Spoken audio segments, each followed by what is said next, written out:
Assalamualaikum warahmatullahi wabarakatuh. Pada pertemuan kali ini kita akan membahas salah satu pokok bahasan dari mata kuliah rekayasa dan optimasi proses, yaitu teknologi fermentasi. Sub pokok bahasan yang akan kita bahas dari pokok bahasan ini adalah nata de coco. Mata kuliah ini diampu oleh dua dosen, yaitu saya sendiri Budi Santoso, kemudian yang kedua yaitu Bapak Wirawan. Apa itu nata de coco? Nata de coco yaitu suatu minuman yang dibuat dengan cara fermentasi, dibuat dari media air kelapa menggunakan bantuan bakteri Acetobacter pseudomonas. Nata de coco mempunyai karakteristiknya yaitu teksturnya kenyal seperti gel, kemudian warnanya putih, kemudian ketebalannya yaitu lebih kurang 1-2 cm. Pada kesempatan ini akan ditampilkan gambar proses fermentasi nata de coco dari air kelapa di dalam wadah yang sudah disterilisasi, kemudian kita buat dalam kondisi suasana anaerob. Ini adalah lembaran nata de coco yang tadi sudah dijelaskan di depan. Dia dibuat dari air kelapa yang difermentasi selama 14 hari, mempunyai warna yang putih, teksturnya kenyal seperti gel, kemudian ketebalannya 1-2 cm. Apa kandungan dan manfaat dari nata de coco? Nah, kandungan terbesar di dalam nata de coco setelah air yaitu serat. Serat yang ada di dalam nata de coco lebih dikenal dengan nama selulosa bakteri atau bacterial cellulose. Selulosa bakteri sangat bagus untuk kesehatan pencernaan. Terus setelah itu dia juga tidak mengandung kolesterol.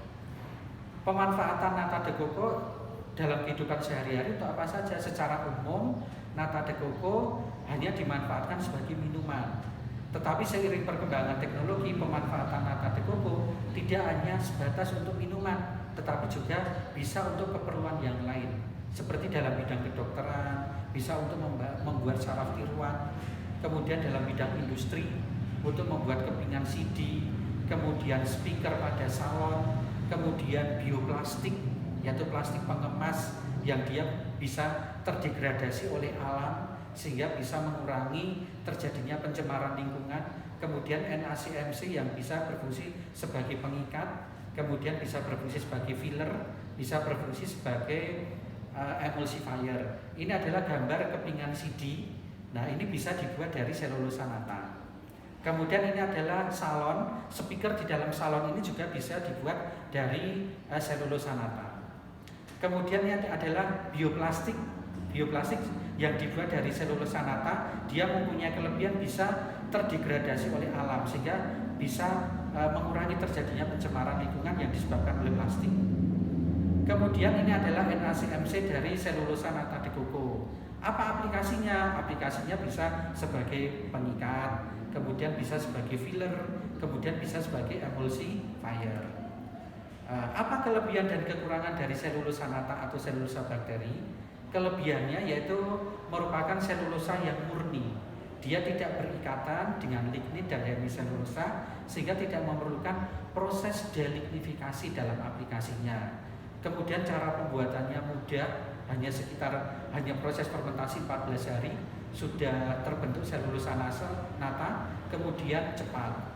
Kemudian kelemahan selulosa bakteri yaitu tidak mampu larut di dalam air. Nah, ini merupakan salah satu kelemahan apabila selulosa nata akan diaplikasikan sebagai emulsifier atau sebagai filler atau sebagai pengikat, karena dia mempunyai kelemahan tidak mampu larut di dalam air.